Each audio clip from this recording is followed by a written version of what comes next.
Today is Sunday, October 14th, 2018, and this is Flashpoint. All right, welcome to Flashpoint. 24 days now until Election Day.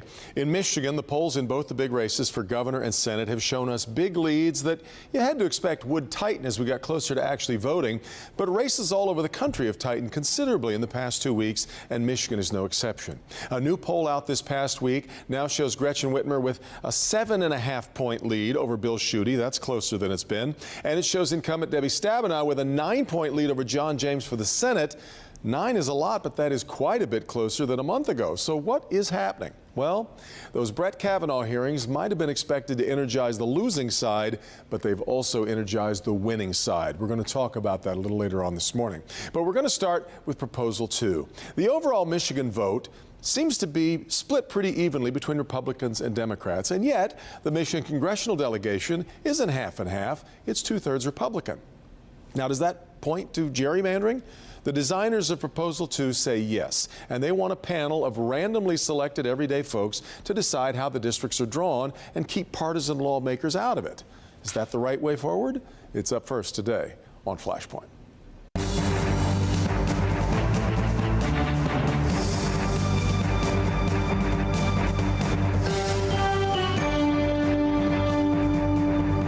You know, it seems quite a while ago now that we had Katie Fahey on the program. She had led a ragtag petition effort to put an anti-gerrymandering bill on the ballot. Fast forward to today, and after surviving all kinds of legal challenges, her effort is now known as Proposal 2, and it's one of the big questions awaiting you on Election Day. And Katie Fahey, the executive director of Voters Not Politicians, is back with us. Katie, thanks for being here. And so is Tony Daunt, the executive director of the Michigan Freedom Fund. He's not so enamored with the proposal. I had you both on a webcast this past week on clickondetroit.com. You both represent your points awfully well, so I thought we'd move it over here to the broadcast side, and thank you both. Katie, let me start with you. Let me start with the basics of, if we just set aside looking at the map, and some of these districts are so strangely drawn, these very weird configurations, why are you so sure that gerrymandering is a problem? Where's the evidence of it? You know, we have virtually non-competitive elections at the statewide level here in Michigan. Also, the League of Women Voters has brought a lawsuit against the current set of maps, and a bunch of emails have come out saying and showing that these maps were designed to produce no competition and to guarantee election results, not based on the will of the people, but based on the will of the political parties and lobbyists and special interests who control our election cycle. We do see, though, that when we have statewide elections, things are a bit more competitive, right? Statewide elections that have a majority vote. The whole thing with redistricting is that they're carved out maps with only portions of the Michigan population that are voting for those candidates. And at the statewide level for congressional seats, state Senate and state House, we really have hardly any competitive elections. So, Tony, the last time we elected congressional representatives 2 years ago, we didn't have one race where the margin was closer than 10 points. Isn't that a sign that she's right, that we really don't have competitive races? They've been drawn almost designed for that outcome. I think that, you know, there may be some things that could be done better with the way we do redistricting here in the state, but ultimately we've got a proposal here in front of us, Proposal 2, and the question is yes or no, and I think that a no vote is the way to go, and that's because it's costly, it's unaccountable, it's complex, and it's unfair. And I'd be happy to hit on all four of those. Here's what we'll do is you hit each one of those. I'll let Katie answer each one. So start with, you think it's costly. Well, you know, we looked through this proposal and read through it a couple times, figuring out what's in there, what does it say, and it mentions a minimum of what the commissioners could get paid. It mentions a minimum of what the budget is. But if you look through the language, there's nothing in there about what the maximum is. And it's one thing to protect the voters from politicians, but we also need to protect taxpayers from the commission.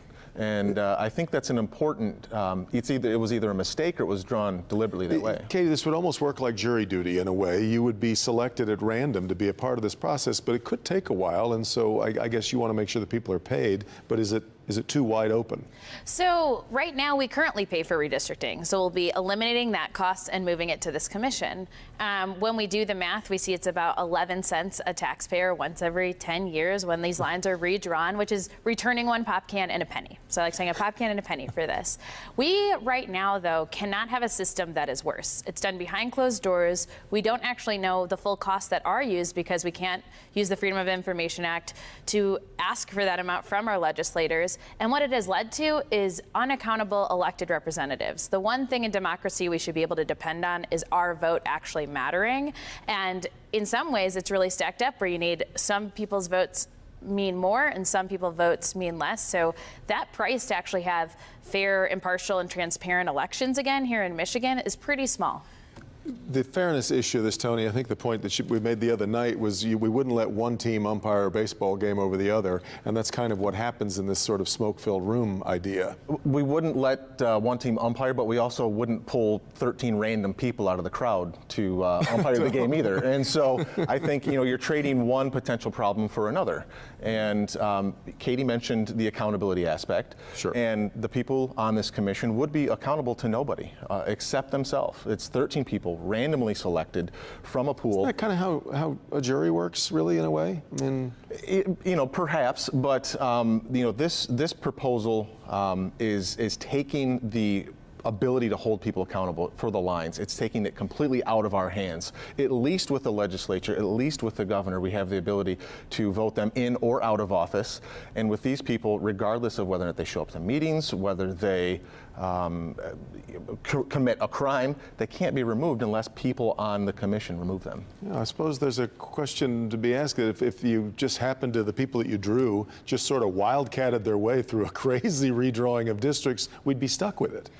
Well, I would say right now that our elected officials are not accountable to us as voters. They actually do this so that they don't have to be, so that they have the math against us. The commissioners, though, will have to open in complete transparency. They can't hold meetings behind closed doors. So the people of Michigan will be watching the entire way, and they actually have to respond to every comment that Michiganders make to them. The other thing is there is a fail-safe where the commissioners can vote each other off the island if there's an extreme example of negligence. And also the rules for how these maps have to be drawn are very clearly laid out in the proposal, which means that they have timelines and deadlines to be accomplishing things by, and if they aren't, then again, they can be removed. You've talked about the process maybe could use improvement. You, at the very least, I think, would suggest that it could use a little more transparency, right? We should all be able to see how this is being done. I'm a conservative skeptic of government and of politicians. The Michigan Freedom Fund has worked for a number of years to try and get the legislature to pass FOIA reforms so that they are, affected by it. And we think that transparency, that's one area where we certainly agree.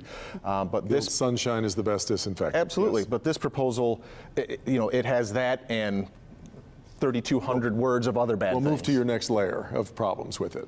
So, I mentioned the complexity, and that's getting to the language of it. 3,200 words. And to give you some perspective, the Declaration of Independence, the U.S. Constitution, and the Bill of Rights, all combined, 6,300 words. Fully one half of that for one proposal, one amendment to our Constitution. There's going to be mistakes in there. There's going to be unintended consequences, and we won't be able to change it. Thomas Jefferson and James Madison not available to help with economize. It's a lot when you look at it on paper. And that's for good reason. There's 6 states who have passed this who have learned a lot from ways that politicians still try to manipulate the system. So we have safeguards and checks and balances within this language to make sure that proper rules are set up so that the intended purpose of having a fair, impartial, and a transparent system is actually followed. Tony also doesn't mention the parts of the Constitution that actually be taken out because they'll no longer be relevant. This also has to remove the power from the current legislature to make sure that it is given to this independent body. Because if the governor or legislators can still interfere, then we have the same problem we have right now, which is why we wanted to make sure that we checked all of those boxes to really let it be its own body. That's an interesting argument that there's a net. So she's saying then it's like a 12,000 word change to our Constitution. I will keep that in mind further.